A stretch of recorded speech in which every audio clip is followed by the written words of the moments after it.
এখন নোয়াখালী সোনাইমুড়ি নাট্যসজ্জি গির্জান বাজারে অবস্থিত আছি। নোয়াখালী ৭১ জেলা প্রতিনিধি এনাম হোসেন রানা। আমি এখন বর্তমানে এখানে অনেক মানুষজন ভিড় অবস্থা দেখতে পাচ্ছি। বিষয়টা হচ্ছে এখানে আমি আসার পথে একটা লাশবাহী গাড়ি আমার সামনে পড়ে। তখন আমি মানুষকে সাধারণ পাবলিককে জিজ্ঞেস করলাম, এলাকাবাসী এবং ব্যবসায়ী কমিটির সদস্যদেরকে জিজ্ঞেস করলাম, ভাই এখানে কী হচ্ছে। তখন ওনারা আমাকে বললো যে ভাই আমাদের এখানে একটা মার্ডার হয়েছে, আমরা থানায় লাশ নিয়ে আমরা থানায় মামলা করতে গিয়েছিলাম। তখন থানায় ওসি সাহেব আমাদের মামলাটা দায়ের করেন এবং কি ওনারা মামলা নেননি, আমাদেরকে মিথ্যা আশ্বাস দিয়েছেন, মামলা নিয়েছেন বলে মামলা নেয়নি। এবং কি মামলা আসামি ওনার নাম হচ্ছে কামাল হোসেন সৃষ্টি। উনি এই নাটেশ্বর গির্জান বাজারে কাপড় ব্যবসায়ী এবং ব্যবসায়ী কমিটির সদস্য এবং কি সেক্রেটারি পদে নাকি উনি অবস্থান আছেন। তো উনি অনেক এলাকাবাসী এবং ব্যবসায়ী কমিটির সদস্যদের প্রতিটা মানুষের মুখে মুখে শুনতেছি উনি অনেক ভালো মানুষ, সমাজকর্মী, সমাজসেবক, জনপ্রতিনিধির মানুষ। তাহলে বিষয়টা হচ্ছে ওনাকে পরিকল্পিতভাবে হত্যা করা হয়েছে যতটুকু আমরা এলাকাবাসীর মুখ থেকে শুনছি। ওনার পারিবারিক বিষয়টাকে কেন্দ্র করে ওনাকে নাটেশ্বর গির্জান বাজারের পশ্চিম পাশে ওনাকে পরিকল্পিতভাবে হত্যা করা হয়েছে। তো এখন এ বিষয়ে আমি এখানে ব্যবসায়ী কমিটি সদস্য এবং এখানে স্থানীয় জনগণের মাধ্যমে কামাল হোসেন ভাইয়ের কিছু কথা শুনবো। ভাই আপনারা আপনি একটু সামনে আসেন, একটু দয়া করে চাইবেন। হ্যাঁ, আপনি বিষয়টা একটু দয়া করে বলেন, এখানে মূল ঘটনাটা কি? ভাই এতগো বাগিনার বিচার দোয়ানি বিক্রি হইতেছে, ওইটার মাঝে মিলিয়ে টিলে দিছে। ওই দিকে জামাই যাই বিস্কুট জামাই নাতি যাই বিচার করতে বাইরে কয় ওয়ানে মাঝে এটা শেষের পরে কি ফোন দিই হচ্ছে মাথা নিয়ে ওই দিকে তারা হিন্দু আবার 10 মিনিট হরে মোর অবস্থা হিনে হিনে মারিয়ে এটার বিচার হয় না। সবচেয়ে বড় কথা হইল যে প্রশাসন কিভাবে মামলা বাঁধে কিভাবে মেডিকেল করাবে। এর পরিপ্রেক্ষিতে মামলা একটা মানুষ খুনি মামলা নেয় না, এটা কিভাবে এই রাজগুলো মারিয়ে দেন হবে না।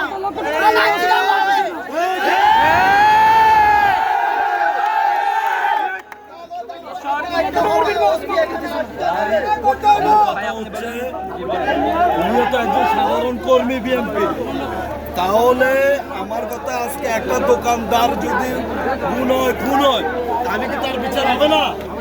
তাহলে ওসি সাহেবের কাছে আমার কথা হচ্ছে, আপনি মামলা যেহেতু হয়নি, তাহলে পোস্ট ম্যাডাম কিভাবে হইলো? তাহলে সরকারি পোস্ট ম্যাডামটা কিভাবে হলো? আপনি আমার কথার উত্তরটা দেন। যদি মামলা ছাড়া তো মামলা নেওয়ার পরে লাশটা যাবে মেডিকেল, তাহলে ওটা না হয়ে পোস্ট ম্যাডাম হয়ে চলে আসছে থানায় মামলা নিচ্ছে না। তাহলে এটা কারণটা কি? আমরাও তো এই অবস্থা মূল হত্যার বিষয়ে আপনারা প্রশাসনের কাছে এবং মাননীয় প্রধানমন্ত্রী তারেক রহমানের কাছে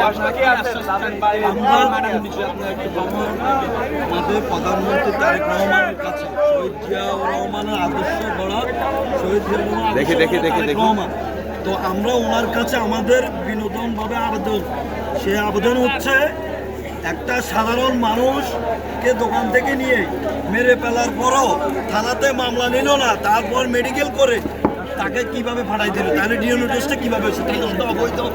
সেটা অবৈধ। তাহলে থানা কেন এটা জবাব দিবে না? মামলা নিতে হবে। আমরা ওনার কাছে সঠিক বিচার চাই। আমরা বিএনপির কর্মী হিসাবে সঠিক বিচার চাই। আমাদের দেশ নায়ক তারেক রহমান বলেছেন কোনো অন্যায়, অবিচার, অত্যাচার হতে দিবে না।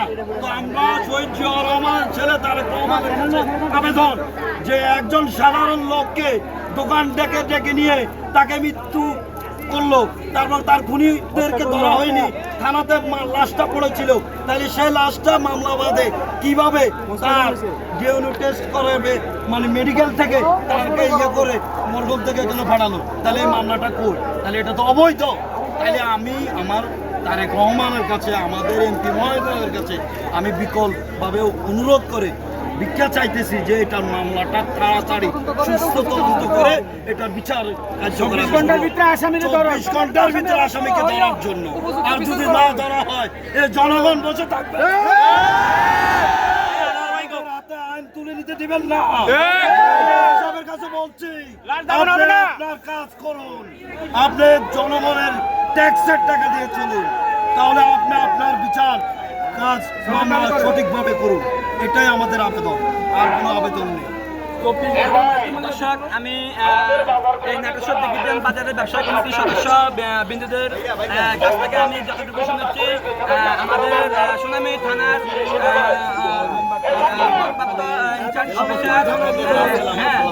ওনাদের কাছে মামলা বিষয়ে ওনারা এলাকাবাসী সবাই এবং ব্যবসায়ী কমিটির সকল সদস্যবৃন্দ মামলা দায়েরের জন্য গেছিল। তখন আমাদের সুনামি থানার ভারপ্রাপ্ত এবং কি ইনচার্জ অফিসার ওসি সাহেব উনি নাকি মামলা নেন নাই, আপনাদের এলাকাবাসী সবাইকে মিথ্যা আশ্বাস দিয়েছে বলে এলাকাবাসীরা জানিয়েছেন, এবং কি ওনাদেরকে না জানিয়ে মামলা না নিয়ে পোস্টমর্টম করা হয়েছে।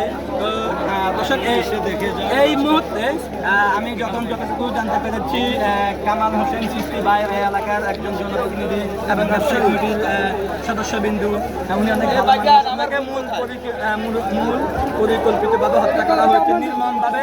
এখন এই বিষয়ে এলাকাবাসী এবং ব্যবসায়ী কমিটির সকল সদস্যবিন্দু রাজপথে নেমেছে, রাস্তায় নেমেছে। ওনারা সুস্থ এবং তদন্তের মাধ্যমে এই বিচারটা চায়। এ বিষয়ে আমি নোয়াখালী 71 জেলা প্রতিনিধি এনামুল হাসান রানা